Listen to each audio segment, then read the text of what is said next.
திரு M Ubayathulla அவர்களை வாழ்த்து வழங்குமாறு தாழ்மையோடு கேட்டுக்கொள்கிறேன். நன்றி. சாரி அப்துல்லா அவர்களை மன்னிக்கணும்.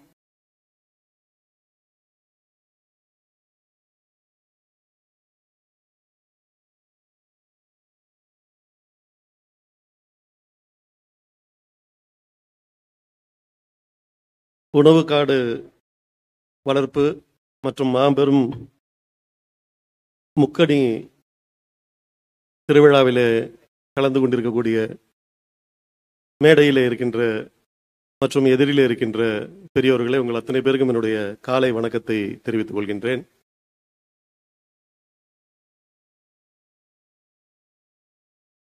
நம்முடைய பகுதியிலே இது போன்ற ஒரு நிகழ்வு நடப்பது உண்மையிலேயே மிகுந்த மகிழ்ச்சியை தருகிறது. முன்பு பேசிய நண்பர் குறிப்பிட்டது போல பொள்ளாச்சியில் ஒரு நாள் முழுவதும் நான் அமர்ந்திருந்தேன் என்று சொன்னார். காரணம், நானும் விவசாய குடும்பத்திலிருந்து வந்தவன் தான். எங்கள் வீட்டில் எங்கள் அம்மா விவசாயி, அப்பா கூட கடைக்கு போயிடுவாங்க. விவசாயம் ஃபுல்லாக எங்கள் அம்மா தான் பார்ப்பாங்க. இன்றைக்கும் கூட 10 மாடு வச்சு அந்த வேலையை அவங்க தொடர்ச்சியாக பார்த்துக்கிட்டு தான் இருக்கிறாங்க. பொள்ளாச்சியில் போய் ஒரு நாள் இருக்க முடிஞ்சிச்சு, ஆனால் நம்ம ஊரில் என்னால் இருக்க முடியல. நான் சொன்னது 10 மணிக்கு வர்றேன், 10:20க்கு விட்டுருங்கண்ணே. சரின்னு கீழே மண்டே ஆட்டினார். அப்புறம் அரை மணி நேரம் அவரே பேசிட்டாரு. நான் பேச வேண்டிய நேரம், நான் பேச நினைச்ச சப்ஜெக்ட் எல்லாத்தையும் அவரே முடிச்சிட்டாரு. பொள்ளாச்சியில் ஒரு நாள் இருந்தோன்னா அதுக்குன்னு போனோம், அந்த நிகழ்ச்சியில் கலந்துக்கணும்னு போனதுனால அந்த ஒரு நாள் முழுக்க இருக்க முடிந்தது. நம்ம ஊரை பொறுத்தவரை தொடர்ச்சியாக நிறைய நிகழ்ச்சிகள் இருக்கிறதுனால எங்கேயுமே முழுமையாக நிறைய நேரம் இருக்க முடியறது இல்லை. அதில் நாளைக்கு பார்லிமெண்ட் இருக்கிறதுனால இன்றைக்கு மத்தியானம் கிளம்ப வேண்டியிருக்கு. பொதுவாக பார்த்தீங்கன்னா, ஒரு நாட்டில் நிலப்பரப்பில் 3இல் 1 பகுதி காடு நிச்சயமாக இருக்க வேண்டும். இயற்கை நமக்கு சொல்றது அதுதான். ஆனால் இந்திய நிலப்பரப்பை பொறுத்தளவில் நமக்கு இருக்கிறது பார்த்தீங்கன்னா வெறும் 21% தான் இன்றைக்கு காடு நம்மிடையே இருக்கின்றது. வனம்னு நம்மகிட்ட இருக்கிறது 21% தான். அப்படியான சூழலில் தான் பார்த்தீங்கன்னா இன்றைக்கு விவசாய பெருமக்கள், அவர் ஏற்கனவே சொன்னார் இல்லையா, ஒரு பயிர் சாகுபடியை விட பல பயிர் சாகுபடி, அதுதான் நமக்கு கலாச்சாரமாகவும் இருந்திருக்கு. டெல்டாவை தவிர அவர் சொன்ன மாதிரி டெல்டால மட்டும்தான் நெல், மற்ற இடங்கள்ல கலந்து தான் நம்ம விவசாயம் பண்ணியிருக்கோம். அப்படி கலந்து இருக்கும்போது அது ஒரு காடாகவும் இருந்தது. அது குறைஞ்சு ஒரு பயிர்னு வர்றப்பதான், அதாவது வெறும் கரும்பா போடுறது, ஒரு பக்கம் கரும்பா போடுறது, நெல்லா போடுறதுங்கிறப்ப அந்த பரப்பளவு நமக்கு குறைஞ்சது. அதை மீட்டெடுக்கும் முயற்சியில் இறங்கியிருக்கக்கூடிய ஈஷா ஃபவுண்டேஷன் உள்ளிட்ட மற்ற தோழர்கள் அத்தனை பேருக்கும் என்னுடைய வாழ்த்துக்களை நான் தெரிவித்துக் கொள்கின்றேன். அதுவும் சமீப வருடங்களாக இயற்கை வேளாண்மை, இயற்கை மருத்துவம் நிறைய நம்ம காதுல அந்த இயற்கை ஆர்கானிக் அப்படிங்கிற அந்த வார்த்தை நம்ம காது, கொஞ்சம் ஒதுங்கிக்கங்களேன், பார்த்து பேச முடியல, நேரா நிக்கிறீங்க. ஆர்கானிக் இயற்கை அப்படிங்கிற அந்த வார்த்தைகளை நிறைய நம்ம காதுல விழுகுது, நம்ம கேட்கிறோம். பாரம்பரியத்திலேருந்து ரொம்ப விலகி போயிட்டோம், இயற்கையிலேருந்து நம்ம விலகி போயிட்டோம், அதனால நிறைய ஆபத்துகளை சந்திக்கிறோம் அப்படின்னு தொடர்ச்சியா அந்த செய்திகள்லாம் நம்ம காதுக்கு வர்றதை நம்ம பார்க்கிறோம். அப்ப விஞ்ஞானம் நமக்கு தப்பு பண்ணிருச்சா அப்படின்னு கேட்டா நிச்சயமா இல்ல. விஞ்ஞானம் நமக்கு தப்பு பண்ணிருச்சா அப்படின்னு கேட்டா நிச்சயமா இல்ல. சரி, இயற்கையிலேருந்து விலகினதுனால நமக்கு என்ன நடந்துச்சு, ஒண்ணுமே நடக்கலையான்னு கேட்டா அதுவும் இல்லை. ஒரு சின்ன உதாரணம் மட்டும் பார்ப்போம். பொதுவா எல்லாரும் சொல்லுவாங்க, நம்ம கேட்டிருப்போம், அந்த காலத்துல எங்க தாத்தா இயற்கையா சாப்பிட்டு இயற்கையா வைத்தியம் பார்த்து 80-90 வயசு வரைக்கும் இருந்தாரு அப்படின்னு. இது எல்லாரும் கேட்டிருக்கோம் இல்லையா? எல்லாரும் சொல்லுவாங்க, அந்த காலத்து வியாதி இல்லாம இருந்தாரு, எங்க தாத்தா 90 வயசுக்கு இருந்தாரு, 80 வயசுக்கு இருந்தாரு, மருந்து மாத்திரை சாப்பிடல, இயற்கையா சாப்பிட்டாரு, நல்லா இருந்தாரு அப்படிம்போம். அப்படியே கொஞ்சம் விசாரிச்சு பாத்தீங்கன்னா, அந்த தாத்தாவை பத்த பாட்டி இருக்காங்கல்ல, அவங்களுக்கு 15 புள்ள பிறந்திருக்கும். தாத்தாவோட சேர்த்து 15 புள்ள பிறந்திருக்கும், இல்லைன்னா ஒரு 13 புள்ள பிறந்திருக்கும். ஒரு 3-4 பிள்ளைங்க பிரசவத்திலே செத்து போயிடும். சில நேரத்தில் அந்த பாட்டியும் பிரசவத்தில் போய் சேர்ந்துடும். ஒரு 4-5 பிள்ளைங்க பார்த்தீங்கன்னா 3 வயசு 4 வயசு 5 வயசுல திடீர்னு வயிற்றால போச்சு, புள்ள அதோட போயிடுச்சுன்னா அந்த பிள்ளையும் போயிடும். மிச்சம் இருக்கிற ஒரு 2 பேர், அவர் கூட பிறந்தவங்க 2 பேர் பார்த்தீங்கன்னா 25-30 வயசு வரைக்கும் வந்திருப்பாங்க, அவங்க போயிடுவாங்க. அதுக்கப்புறம் மிச்சம் இருக்கிற ஒருத்தர் 2 பேர் ஒரு 45லேருந்து 50 வயசுக்குள்ள போயிருப்பாங்க. இந்த ஒரே ஒரு தாத்தா தான் தப்பி பொழைச்சு 80 வயசு வரைக்கும் இருந்திருப்பாரு. முழுக்க இயற்கை வைத்தியம் பார்த்தப்ப, இயற்கை விவசாயம் பார்த்தப்ப, நம்ம நாடு சுதந்திரம் அடைஞ்சப்ப, அதாவது 15 புள்ள பெற்ற காலத்துல நாட்டுல மக்கள் தொகை 30 கோடி தான். பாரதியார் பாட்டு கேட்டிருப்பீங்களா, 30 கோடி முகமுடையாள்னு. இந்தியாவோட ஜனத்தொகை இன்னைக்கு 30 கோடி. இன்னைக்கு ஒரு புள்ள 2 புள்ள தான் பெக்கிறோம், ஆனா 140 கோடி இன்னைக்கு ஜனத்தொகை. அப்போ இந்தியா சுதந்திரம் அடைஞ்சப்ப நம்மளோட சராசரி வயசே அன்னைக்கு பாத்தீங்கன்னா 38 தான். இந்தியர்களோட சராசரி வயசே 38 தான் இருந்தது. 45-50 வயசெல்லாம் தாத்தா நல்ல வயசாகி இருப்பாங்க. இப்போ எனக்கே 50 வயசு. என்னை பார்த்தா தாத்தான்னு சொல்ல முடியாது. ஆனா ஒரு 30-40 வருஷத்துக்கு முன்னாடி 50 வயசான ஒருத்தரை பார்த்தீங்கன்னா பக்காவா தாத்தா மாதிரி இருப்பாரு. அப்ப வாழ்க்கை கூடியிருக்கு. இந்த வைத்தியங்களால விஞ்ஞானத்தால இப்ப நமக்கு என்ன கூடியிருக்குன்னு கேட்டீங்கன்னா வாழ்க்கை முறை ஜாஸ்தியா இருக்கு. முழுக்க இயற்கை விவசாயம் பண்ண காட்டத்துல பட்டினி சாவுகளை நம்ம பார்த்தோம். இன்னைக்கு பட்டினி சாவுகளை தவிர்த்து இருக்கோம். ஆனா எங்க பிரச்சனை வருது அப்படின்னு சொல்லி கேட்டீங்கன்னா முழுக்க விஞ்ஞானம் நமக்கு போகையில சார்ந்திருக்கும் போது சில சிக்கல்கள் வருது. இப்ப சொன்ன இல்லையா, ஒரு பயிரா நம்ம போகையில காடுகளை இழந்துடுறோம், மழைப்பொழிவு இல்லாம போகுது, உலக வெப்பமயமாதல் ஜாஸ்தி ஆகுது. இதெல்லாம் இயற்கையை நம்ம விடுறதுனால நமக்கு வர்றது. அப்ப ரெண்டையுமே நம்முடைய கண்ணோட்டம் திறந்த மனதோட பேலன்ஸ்டா அணுகணும். எப்போ நமக்கு இயற்கை தேவை, எதுக்கு விஞ்ஞானம் தேவை அப்படிங்கிற புரிதல் நமக்கு இருக்கணும். முழுக்க இயற்கையில போனாலும் நமக்கு பிரச்சனை, முழுக்க விஞ்ஞானத்தோட போனாலும் நமக்கு பிரச்சனை வருது. பொதுவா அங்கத வேளாண்மை அப்படின்னு இருக்கு சொன்னா ட்ரிப் இரிகேஷன்ங்கிறது விஞ்ஞானம். பழைய பாரம்பரியம் சொல்லி நம்ம வாய்க்கால்ல தண்ணியை விட்டோம்னா அது பாட்டு வேஸ்ட் ஆகி போயிட்டு இருக்கும். இன்னைக்கு தண்ணி இல்லாத காலம். அப்ப தண்ணீரை சேமிக்க வேண்டிய கட்டாயம் வருது. அதை நம்ம இயற்கையா செஞ்சுக்க வேண்டியிருக்கு. ஆறுகளை பாதுகாக்க வேண்டியது அதை இயற்கையா நம்ம செஞ்சுக்க வேண்டியிருக்கு. ஆக நமக்கு எது இயற்கை தேவை, எந்த நேரத்தில் விஞ்ஞானம் தேவை என்கின்ற புரிதலோடு இந்த விவசாயத்தை நாம் அணுகும் போது நிச்சயமா அதுல நம்மளால சாதிக்க முடியுது. அதுவும் இல்லாமல் விவசாயியை பொறுத்தவரை எங்க அம்மா ஒண்ணு செய்வாங்க. அதை மட்டும் சொல்லிட்டு நான் உங்ககிட்ட இருந்து விடைபெற விரும்புறேன். ஒரு நாளும் நெல்லா எங்க அம்மா விற்கவே விற்காது. இத்தனை ஏக்கர் விவசாயம் பார்த்து நெல் அடிச்சு வந்தா நெல் மூட்டை விற்கவே மாட்டாங்க.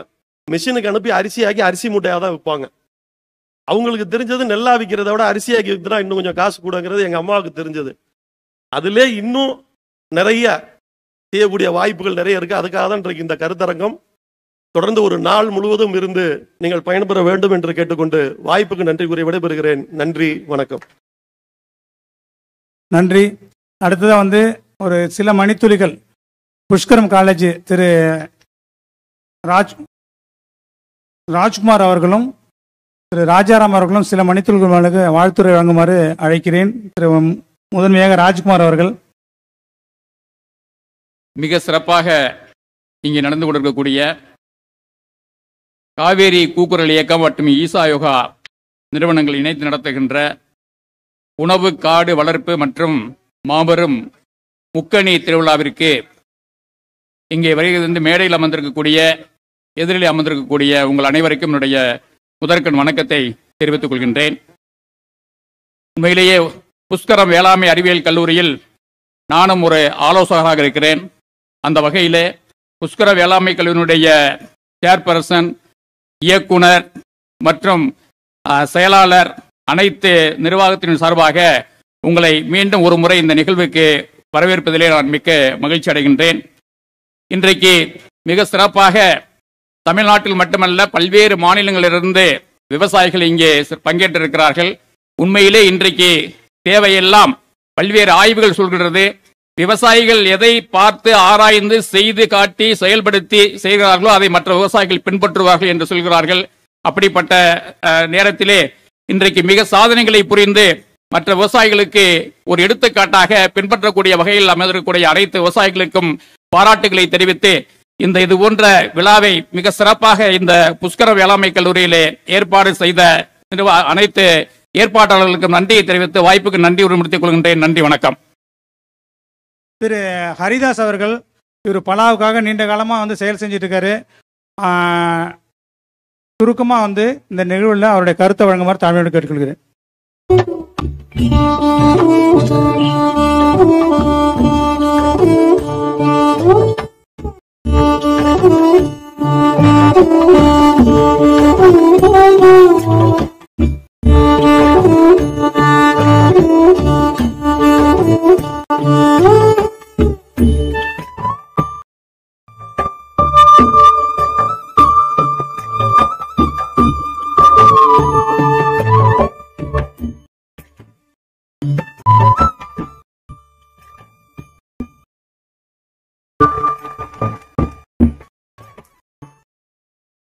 உணவு காடு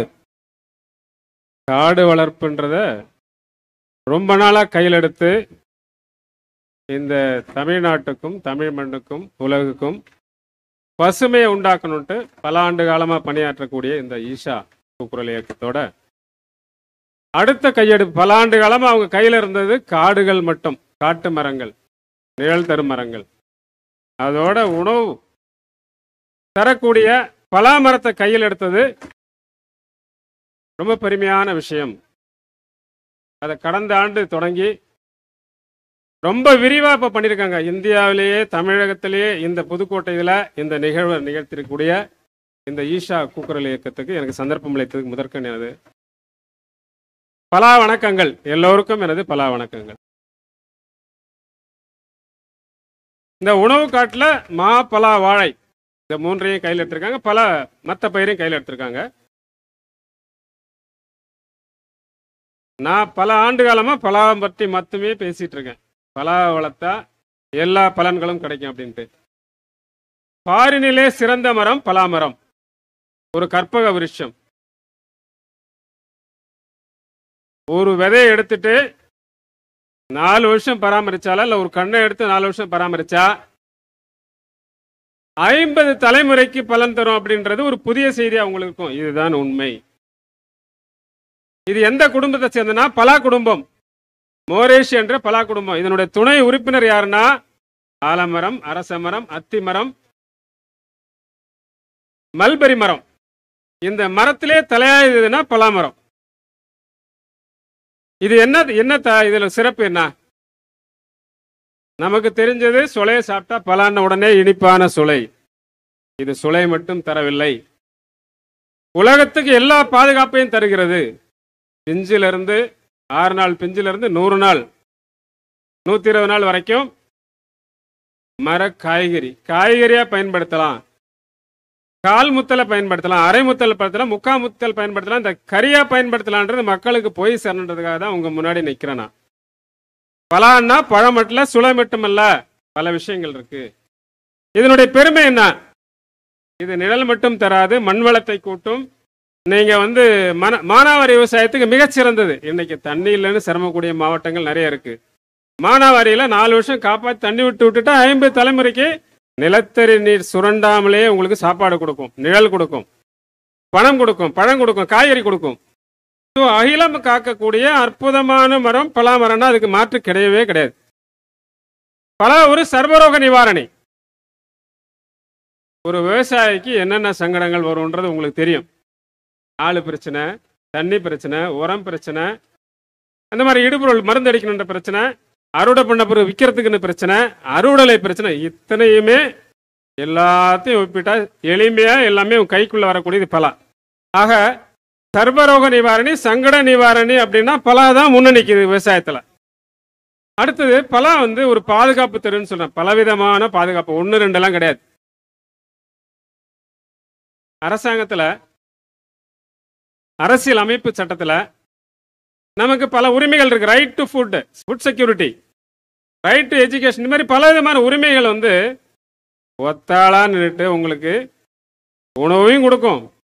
அதில் இருக்கிற பணத்தை எடுத்து நீங்கள் படிப்பையும் பண்ணலாம். எல்லா விதமான பாதுகாப்பு, பொருளாதார பாதுகாப்பு, சுற்றுச்சூழல் பாதுகாப்பு, வாழ்வாதார பாதுகாப்பு எல்லாமே இந்த பலாவில் இருக்குன்றது அனுபவிக்கக்கூடிய விவசாயிகள் மட்டும்தான் தெரியும். இதை எப்படி நான் கற்றுக்கிட்டேன்னா, எங்கள் மாவட்டத்தில் 2000 ஏக்கர் பலா இருக்கு. அதில் ஒரு 20 கிராமத்தில் பலாவை மட்டுமே நம்பி இருக்கிறாங்க. அவங்களுக்கு எந்த கஷ்டமும் இல்லை. எங்கேயும் போய் கடை வாங்க வேண்டியில்லை. கிடைச்சா லாபம், கிடைக்கல நஷ்டன்ற பேச்சுக்கே இல்லை. தானே புயல் அடிச்சு கூட கிளை மட்டும்தான் போச்சு. வெள்ளம் வந்தா மரம் ஒன்றும் ஆகாது, வறட்சி வந்தா மரம் ஒன்றும் ஆகாது, புயல் வந்தா ஒன்றும் ஆகாது. கிளை மட்டும் எழுந்து அப்படியே நின்று இன்னைக்கெல்லாம் அற்புதமா பலன் அளிச்சிருக்கு. அப்போ எது சிறந்ததுன்றதை முடிவு பண்ண வேண்டியது இந்த விவசாயிகள் நீங்க தான்.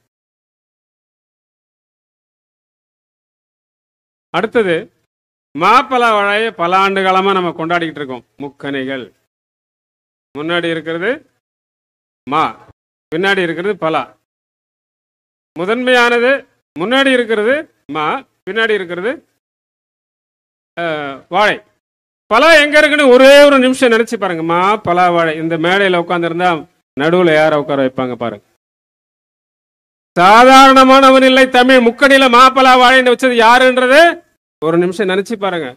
முக்கணிகளில் நடுநாயகன் யாருன்னா பலாதான்.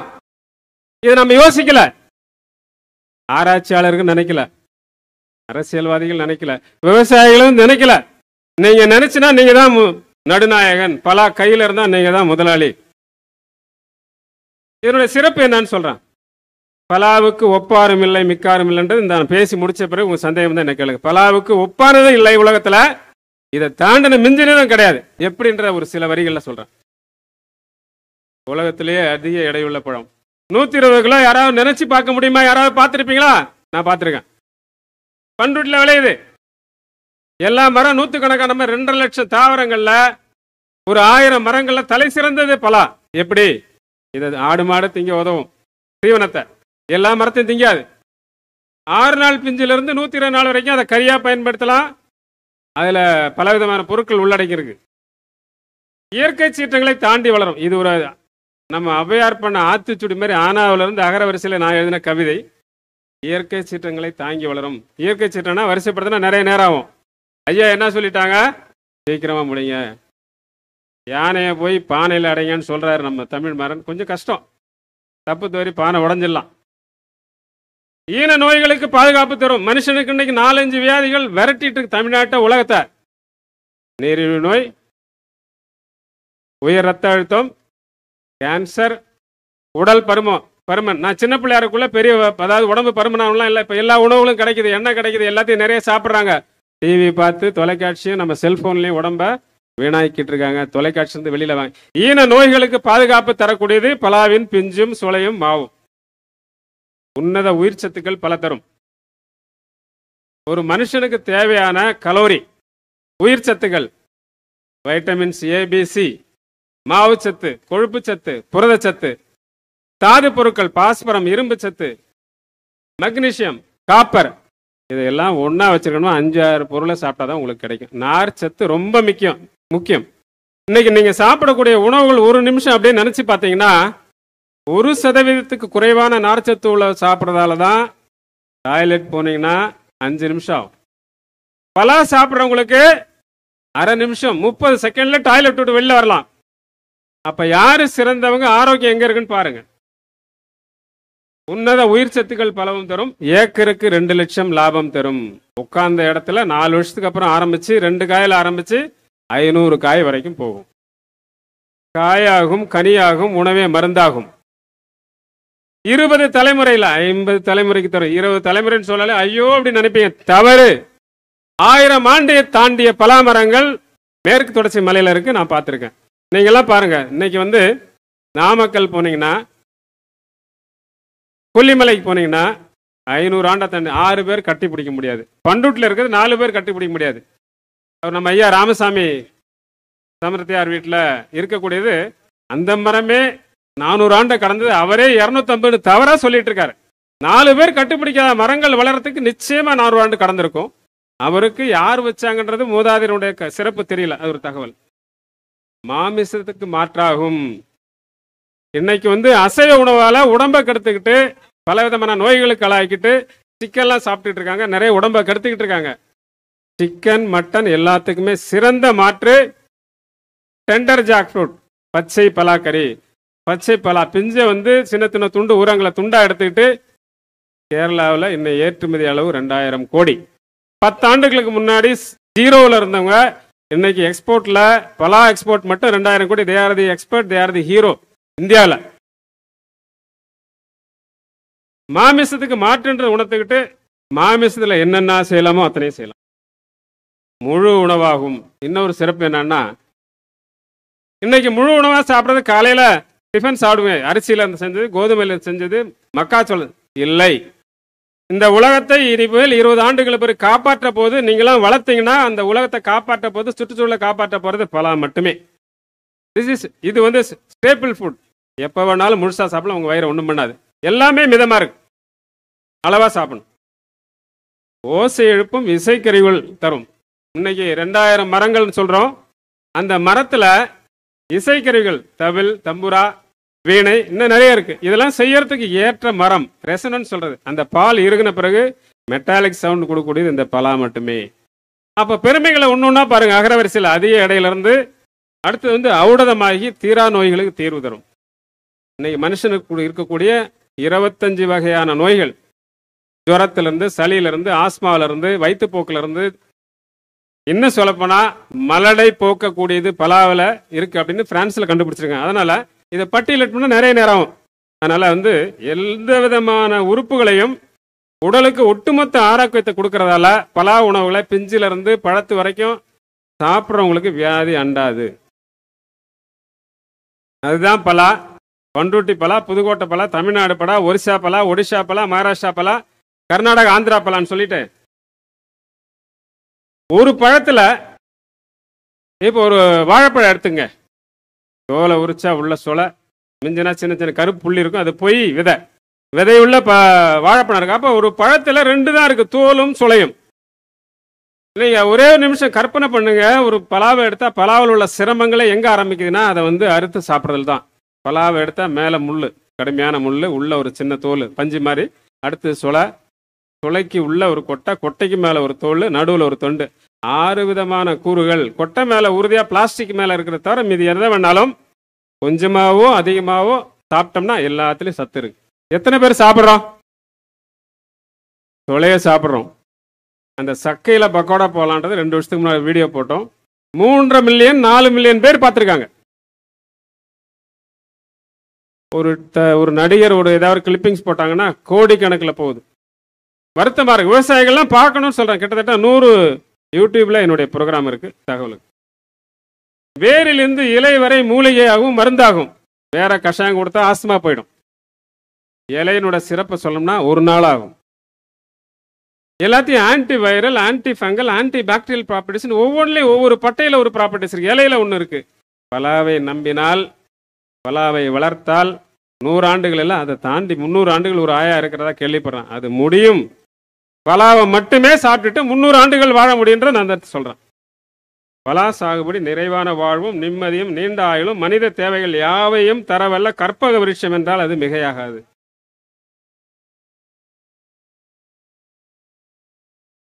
பலா வளர்த்தீங்கன்னா என்ன சொல்றேன்னா, ஓகே எல்லாமே சாத்தியமாகும்.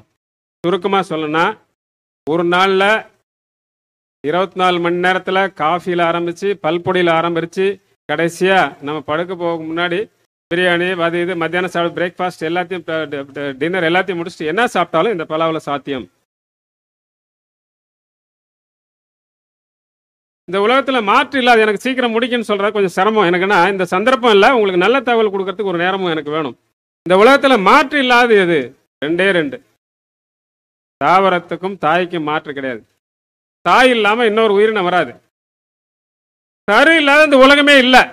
இந்த உலகத்தில் இருக்க அத்தனை உயிரினங்களுக்கும் நுண்ணுயிரில இருந்து மனுஷன் வரைக்கும், யானை வரைக்கும் சாப்பாடு எங்க இருந்து கிடைக்கும்? முட்டையோ காமிசம் எங்க இருந்துன்னா புல்லு, பூண்டு, தாவரம் எல்லாம் தாவரங்கள் தான் சாப்பாடு கொடுக்குது. இந்த எல்லா தாவரத்திலையுமே சிறந்தது பலா அப்படின்ற சொல்றேன். ₹1 மூலதனத்துல 500 ஆண்டுகளுக்கு மேல் வாழக்கூடியது பலான்ற தகவலையும் சொல்லிட்டு, இந்த புத்தகம் 2006 நான் எழுதினது பாருக்குள்ளே நல்ல மரம் பலா மரம். ஒரு பக்கத்துல 500 பழங்களை தாங்கிய பலாமரம் ஹச்சகல்லி கர்நாடகாவில் இருந்தது. அது இப்போது இறந்து விட்டது. அந்த விவசாயி பெருமையா ஆண்டுதோறும் 500 பலா விடும்போது அது பட்டு போற சூழ்நிலை 2 ஆண்டுல பட்டு போயிடுச்சு. 500 பழங்களை தாங்கிய பலாமரம் கர்நாடகா ஹச்சகல்லி. ஒரு பக்கத்துல 500 ஆண்டுகளை கடந்த செம்மலைன்ற ஊர்ல நாமக்கல்ல இருந்த படம், அது ஒரு மரத்தினுடைய படம். இது தகவலுக்காக சொல்றேன். ஆக மரங்கள் வாழும், நாம் அதை விட்டாதான். விவசாயிகள் என்ன பண்றாங்கன்னா, பணம் வேணும், இருந்தாலும் 1000 பொண்ணு, இறந்தாலும் 1000 பொண்ணு. உடனே என்ன பண்ணுவாங்கன்னா, ஒரு 100 ஆண்டுகள் கடந்து மடந்த விட மாட்டான் அந்த வியாபாரி. உடனே அந்த விவசாயிட்டு போய் தலையில கையை வச்சிருவான். ஐயா உங்களுக்கு ஏதாவது செலவு இருந்தாலும் சொல்லுங்க, எப்பனாலும் எனக்கு தகவல் இவருக்கு சிரமம் வராத விவசாயி யாராவது ஒருத்தவங்க சொல்லுங்க. இன்னைக்கு பேங்க் பேலன்ஸ்ல 10,000 இருக்கும், கை தூக்குங்க தயவு செய்து யாராவது. இன்னைக்கு பேங்க் பேலன்ஸ் 10,000 இருக்கிறது. பலா வச்சிருக்கவங்களால அதை காப்பாற்ற முடியும். அவங்களால பேங்க் பேலன்ஸ் வச்சிருக்க முடியும். ஏன்னா செலவு குறைவு. ₹1 மூலதனத்துல ₹5 எடுக்கலாம். ₹1000 செலவு பண்ணா ₹5000 எடுக்கலாம். ஏன்னா செலவு குறைவு, வருமானம் அதிகம். குறைஞ்சது அதிகமாக வித்தா ₹10 விற்கும், ₹5 விற்கும், ₹50 விற்கும். அடுத்தது இது ஒரு சிறந்த உணவு. உலகத்துல இப்ப கொண்டாடுற உணவுகள் இஞ்சி, பூண்டு, கீரை, கிழங்கு, இந்த மாதிரி பலதெல்லாம் சூப்பர் ஃபுட், முட்டை எல்லாம் சொல்றாங்க சூப்பர் ஃபுட்னு கொண்டாடிட்டு இருக்காங்க. இதை எல்லாத்தையும் தாண்டி எனக்கு பலாவை கொடுங்க, பிஞ்சா கொடுங்க. $6 $7 பலா பிஞ்சு, பலா கொட்டை, பச்சை பலா கொட்டை. மதிப்பு கூட்டுறதெல்லாம் பற்றி நிறைய விஞ்ஞானிகள் சொல்ல போகிறாங்க. எனக்கு ஒரு நாள் பேசினா கூட எனக்கு நேரம் பத்தாது, நேரம் குறைவு. சுருக்கமாக ஒன்று மட்டும் சொல்கிறேன். பலாவை மதிப்பு கூட்டினால் மதிப்பு தானாக கூடும். ஒரு பலாவை அப்படியே விற்றீங்கன்னா 50 ரூபா 100 ரூபா. அதை சொலையை எடுத்து பாக்கெட்டில் போட்டிங்கன்னா 500 ரூபாய் கிடைக்கும். ஒரு சொலை 5 ரூபாயா 2 ரூபாய்னா 150 சொலை இருக்கும். ஒரு பலாவில் எத்தனை சொலை இருக்குன்னு உங்களுக்கு தெரியுமா? 10 இருக்கும் 1000 இருக்கக்கூடிய பலாமரம் நம்ம கிட்ட இருக்கு. பலா காய் இருக்கு. ஒரு தகவலுக்கு சொல்றேன். அதனால பலாவை சொலையா விற்கலாம், அதை பழக்கூழா மாற்றலாம், மாவா மாற்றலாம். மாவு நீரிழிவு நோய்க்கு மருந்தா பயன்படுது. மதிப்பு கூட்டப்பட்ட ஒரு பலாவினுடைய மதிப்பு என்னவா இருக்குன்ற தகவலை சுருக்கமாக சொல்றேன். குறைஞ்சது 100 ரூபா. ஒரு சில ஒரு கிலோ பலாச்சோளம் இங்கேயே விற்பாங்க, 200 ரூபாய் விற்பாங்க, வெளியிலையும் விற்கிறாங்க. ஆனால் மதிப்பு கூட்டு அதை சிப்ஸா மாத்தினோம்னா 1000 ரூபாய் ஒரு கிலோ. அதே வேக்கம் ஃப்ரைட்னா 2000 ரூபாய். அதே ஃப்ரீஸ் ட்ரைடு, ஃப்ரோசன் ட்ரைடு, எண்ணெய் இல்லாமல் வறுத்தா ஒரு கிலோனுடைய விலை IQFன்னு சொல்றாங்க. அதுக்கு 5000 ரூபாய் ஒரு கிலோ. அப்போ ஒரு கிலோவை 5000 மாற்றக்கூடியதை யாராவது கையில் எடுக்கிறோமா? அதற்கான மிஷினரிஸ்லாம் காஸ்ட்லாம் சில லட்சங்கள், பல லட்சங்கள் அப்படின்ற தகவலையும் சொல்கிறேன். ஆக தரமான பொருட்களை நம்ம கொடுத்தோம்னா வாங்குறதுக்கு வெளிநாடெல்லாம் தயாராக இருக்காங்க. 10 வருஷத்துக்கு முன்னாடி என்னோட தொடர்பு கொண்டாங்க. சார், ஏதாவது வருஷம் பூரா மண்ணள்ளி கூட நான் விற்று தரேன்ட்டு. பலாவை கையில் எடுத்துக்கொண்டு மதிப்பு கூட்டி அதனுடைய பணத்தை கையில் பார்க்குறவங்க யாருன்னா அண்டை மாநிலத்தில் கேரளா, கர்நாடகத்தில் இப்போ தொடங்கியிருக்காங்க. கேரளாவில் நிறைய பண்ணுறாங்க. ஏன்னா அவங்க பலா சுவைன்னு பலாவை பற்றி சொல்லிடுறேன். இப்போ பண்ருட்டி விளையக்கூடிய பலா 10 to 50 பிரிக்ஸ். பிரிக்ஸ் என்னன்னா சுவையை கூட்டுறது. தேனுக்கு பிரிக்ஸ் 70, இளநீருக்கு 5, ஆரஞ்சுக்கு 10, கரும்பு சாறு 12. நம்ம பலா 10 இருக்கு, 12 இருக்கு. ரொம்ப மழை பெஞ்சப்போ கொஞ்சம் குறைஞ்சிரும். பொதுவாக 20க்கு மேலே இருக்குது நம்ம விரும்பி சாப்பிடலாம். 25க்கு மேலே இருந்தால் அது தேன் பலா. 50 இருக்கக்கூடியது தண்ணியே பார்க்காத மழையை மட்டும் பார்க்கக்கூடிய இடத்துல இருக்குது நம்ம பண்ருட்டில் விளைஞ்சிட்டு இருக்கு. தேனை ஒத்த பலாவும் விளையக்கூடியது பண்ருட்டி பலா, பத்திரக்கோட்டை பலா சொல்லி சொந்த ஒரு பத்திரக்கோட்டை. பாழாகும் பலா பிஞ்சு, வீணாகும் பலா சக்கை, தோல், இதெல்லாம் கால்நடைக்கணும் எல்லாமே ஒரு பொருளாக மாத்திட்டு இருக்கான தகவல் சொல்லிட்டு நாம செய்ய வேண்டியது என்னடா ஒரு 2 நிமிஷத்துல முடிச்சுக்கிறேன் ஐயா. ஏன்னா சொல்ல வேண்டிய தகவல் எல்லாரும் சொல்ல போறாங்க. இருந்தாலும் நாம என்ன செய்யணும்? முக்கணிகளில் முதன்மையாது பலான்றது எல்லாரும் பேச ஆரம்பிக்கணும். இது பள்ளி கல்லூரியில் பாடத்திட்டமா மாறணும். அதை அடுத்து பேச வேண்டிய இடம் வேற. முதலாவதா 4000 ஹெக்டர் 1 லட்சம் ஹெக்டரா பரப்பு 25 மடங்கு அதிகரிச்சாதான் கேரளாவில் 3ல் 1 பங்கு பரப்புக்கு நாம வரோம். நீங்க பயப்பட வேண்டிய அவசியம் தானா பெய்யும், காடுகள் தானே வளரும். அதனால பலாவை மட்டும் நம்புங்க, மற்ற மரங்களையும் வளங்க. 2வது, தனி மனுஷனுக்கு எவ்வளவு கிடைக்குது? 5 சோளை தான் கிடைக்கும் ஒரு வருஷத்துல. 4000 ஹெக்டர்ல எத்தனை பேர் இந்த இருக்குங்க இன்னைக்கு 5 சோளை சாப்பிட்டாங்க இந்த ஆண்டுல? எனக்கு தெரியாது. பாதி பேர் சொலையை பார்த்துக்க மாட்டாங்க, பாதி பேர் சாப்பிட்டுருக்க மாட்டாங்க, பாதி பேர் மரத்தை பார்த்துருக்க மாட்டாங்க. ஆக எல்லார் வீட்டிலும் எல்லா ஊர்லயும் இருக்கணும். மலேசியாவில் பெர் கேபிட்டா கன்சம்ஷன் 800 கிராம் தான். இது உயர வேண்டும். 3வது, நம்ம செய்யற முதல் தப்பு, விவசாயம்லாம் என்ன ஒரு கேள்வி கேட்பாங்க. அந்த கேள்விக்கு முன்னாடியே பதில் சொல்லிடுறேன். சார், இப்ப இருக்கிறதே தமிழ்நாட்டில் 4000 ஹெக்டர். இப்பவே மேஸ்ல விலை இல்லை. என்ன சார் நீங்க இன்றைக்கு தெரு சந்தைக்கு வந்திருக்கக்கூடிய காய்கறியை பாருங்க. நான் பிறக்கும் போது காலிஃபிளவர்லாம் என்கிட்ட கிடைக்காது. வீட்டில் விளையக்கூடிய பூசணிக்காய், பரங்கிக்காய், மாங்காய், முருங்கைக்காய் தான் நாட்டு காய்கறிகள். இப்ப யார் வீட்டில் இருக்கு? பைய தூக்கிட்டு கடைக்கு போறாங்க. இந்த முறை மாறி உங்களது வீட்டு விசேஷங்களில் பிறந்த நாள்ல இருந்து எந்த விசேஷத்திலும் ஒரே ஒரு பண்டமாவது, அது காஃபியா இருக்கலாம், டீயா இருக்கலாம், அது எதுல பலாவில இலையில செய்யலாம், பலாக்கொட்டையில காஃபி பண்ணலாம். எல்லாம் சொல்லணும்னு நேரம் இல்லை. அதனால எதுலையுமே ஒரு ice cream, milk shake, Mysore pak, biryani, பொரியல், பப்படம் இப்படின்றது பழக்கத்தில் உள்ளது அண்டை மாநிலம் கேரளா, கர்நாடகா, மகாராஷ்டிரா. நமக்கு அது தெரியாது. தமிழ்நாட்டுக்காரங்களை நான் என்ன வார்த்தையில சொல்றேன்னு வருத்தமா இருக்கேன். பலாவை கையில் எடுக்காத விழா கொண்டாடாதீங்க. அது விழாவே இல்லை அப்படின்னு நான் சொல்லுவேன். இதை விட்டுட்டு பலா பயிரிடுற விவசாயி மீல் மேக்கரை போட்டு பிரியாணி பண்ணுவார். எப்படி உங்களுடைய பலா விற்கும்? நீங்களே சாப்பிட தெரியலனா சாப்பிட்டாதான் அழியும். அடுத்தது மாமிச உணவுக்கு மாற்று. அதனால 5வது என்ன சொல்றேன்னா, ஒரு விவசாயம்னா நான் அடிப்படையில் 20 ஆண்டு காலம் பேசிட்டு இருக்கேன். ஒரு விவசாயி 10 ஏக்கர் தான் 1 ஏக்கர் மரமா மாறணும், அல்லது 1 ஏக்கர் பல மரம். எல்லா இடத்துலையும் பலா வராது, ஏன்னா அப்ப நஞ்சுல வராது, களிமண்ல வராது. வரக்கூடிய இடத்துல பலாவை மட்டும் சிந்தியுங்கள், பலாவுடன் மற்ற சேர்த்துக்குங்க. அதை வச்சுட்டா ஒருங்கிணைந்த பண்ணை ஒரே நிமிஷத்துல இயற்கை பண்ணை இப்ப சாத்தியம் சொல்லிட்டு கடைசி அவங்க கிட்ட சொல்றது, 2 தடவை காய்க்கக்கூடிய ரகங்களை பாலூர் 1, பேச்சிப்பார் 2 ரகங்களை பயிரிடுங்க. நிறைய 2 தடவை காய்க்கணும், 2 உங்களுக்கு ரெட்டிப்பு மகசூல், 3 மடங்கு லாபம் இல்ல 5 மடங்கு லாபம் கிடைக்கும். கடைசியா ஒண்ணு சொல்றேன், உங்க விளைபொருள் விற்கிறதுக்கு ஒரு சின்ன அங்காடி இந்த பஞ்சாயத்திலே இந்த அரசாங்கத்திலே நீங்களே தனி மனுஷனாவோ அங்காடி இருந்து அங்காடியில் உங்க பலாவும் விற்க வேண்டும். தெருவுக்கு வர வேண்டும், பலா எல்லாருக்கும் கிடைக்கணும், ஆரோக்கியம் கிடைக்கும், வாழ்வாதாரம் கிடைக்கும், எல்லாம் கிடைக்கும்.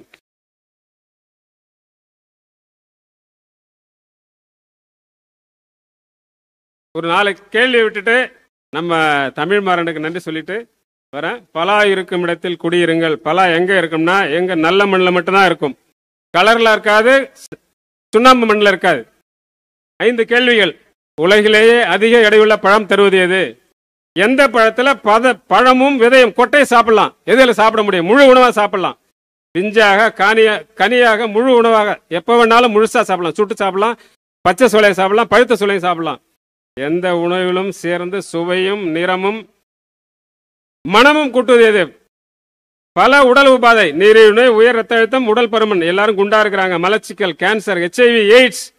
உணவே மருந்தாவது எதுன்ற கேள்வியோட போயிட்டு பலா கண்ணை வாங்கிட்டு போய் இல்லைன்னா பலாக்கொட்டை வாங்கி போய் பலா மரத்தை உருவாக்கி பலா காடு பலா எல்லா வீட்லையும் வரணுன்ட்டு கேட்டுட்டு என்னுடைய உரையை முடிச்சுக்கிறேன். அதுக்கு முன்னாடி ஒரு சின்ன உதாரணம்.